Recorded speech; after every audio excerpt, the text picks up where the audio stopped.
Haleluya! Inilah hari yang dijadikan Tuhan. Mari kita bersorak-sorai dan bersukacita dalam mendengar firman-Nya.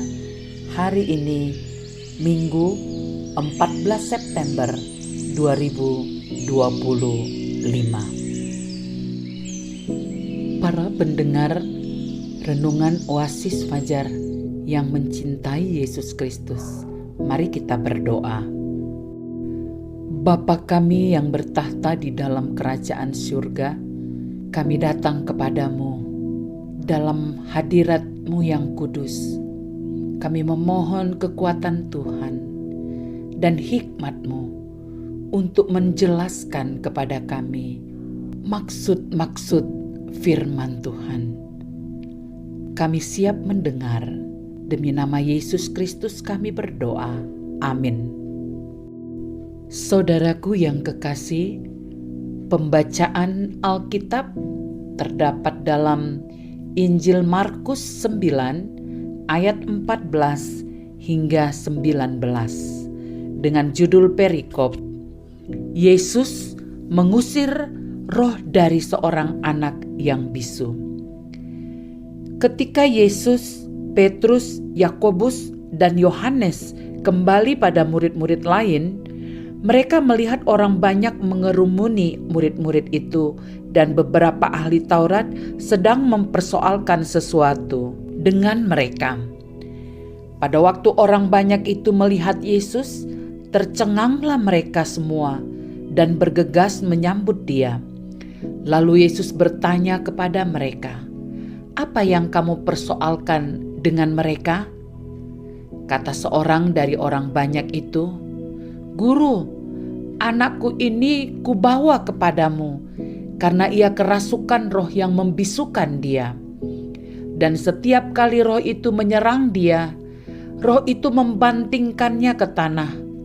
Lalu mulutnya berbusa, giginya bekertakan, dan tubuhnya menjadi kejang.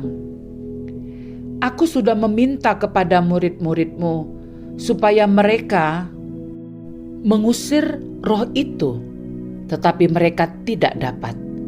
Maka kata Yesus kepada mereka, "Hai kamu angkatan yang tidak percaya, berapa lama lagi aku harus tinggal di antara kamu? Berapa lama lagi aku harus sabar terhadap kamu? Bawalah anak itu kemari." Sampai kapan kamu tidak percaya? Inilah judul renungan Oasis hari ini. Ayat 19 menjadi penekanannya. Maka kata Yesus kepada mereka, "Hai kamu angkatan yang tidak percaya, berapa lama lagi aku harus tinggal di antara kamu? Berapa lama lagi aku harus sabar terhadap kamu? Bawalah anak itu kemari." Teks ini menjelaskan kekecewaan Tuhan Yesus terhadap murid-muridnya dan orang yang melihat seorang anak bisu yang dirasuki roh jahat. Para murid tidak dapat membuktikan iman dan kuasa Tuhan yang ada di dalam diri mereka untuk melawan kuasa kegelapan. Perkataan Yesus kepada muridnya, "Sampai kapankah kamu tidak percaya?" menjadi koreksi iman kita saat ini. Para murid tahu bahwa Yesus kecewa, bukan karena kejadian yang terjadi tidak dapat diselesaikan, tetapi karena keraguan iman mereka akan kuasa-Nya.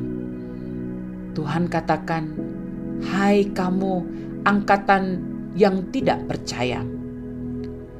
Bagi Tuhan, tidak ada masalah yang terlalu besar. Yesus sanggup menyelesaikan. Iman yang sungguh mendatangkan kemenangan melalui kuasa yang Tuhan letakkan dalam hidup kita. Keraguan iman yang terlihat pada murid-Nya membuat Yesus kecewa. Terkadang masalah dan pencobaan membuat iman kita ragu kepada Tuhan. Ada masalah yang membutuhkan waktu untuk menyelesaikannya. Pakailah keadaan itu untuk memperkuat iman percaya kita. Tuhan sedih ketika melihat umatnya tidak lagi percaya pada kuasa-Nya dan tidak sungguh-sungguh hidup berserah kepadanya.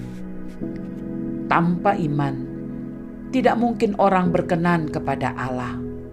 Ibrani 11 ayat 6. Iman memiliki peran penting dalam hidup orang percaya. Iman tidak diliputi dengan keraguan. Mempersembahkan seluruh hidup kepadanya adalah bukti iman yang sungguh kepada Kristus. Kata Yesus, "Bawalah anak itu kepadaku." Yesus mencari orang yang beriman dan berserah penuh kepadanya. Saat seorang membawa anaknya dengan iman, kuasa mujizat Tuhan dinyatakan. Anak itu bebas dari roh yang merusaknya. Melalui teks ini, kita belajar untuk membawa hidup dan apa yang kita miliki sebagai penyangkalan diri, menjadi bukti iman yang sungguh kepada Tuhan. Bawalah persembahanmu untuk kemuliaan Tuhan. Penegasan, bawalah hidup dan persembahanmu kepada Tuhan dengan penuh percaya. Mujizat dan berkat-Nya menjadi bagianmu. Saudara-saudaraku yang dikasihi Tuhan Yesus, mari kita berdoa. Tuhan Yesus, tolonglah kami untuk dapat mempersembahkan yang terbaik dari apa yang kami miliki dengan penuh iman. Kami percaya ketika kami melakukannya, Tuhan pasti dimuliakan. Kasih dan kuasa-Mu dinyatakan dalam hidup kami. Demi nama Yesus. Amin. Saudara-saudara para pendengar Renungan Oasis Fajar, inilah renungan hari ini. Tuhan mencurahkan berkat-Nya atas hidup kita. Amin.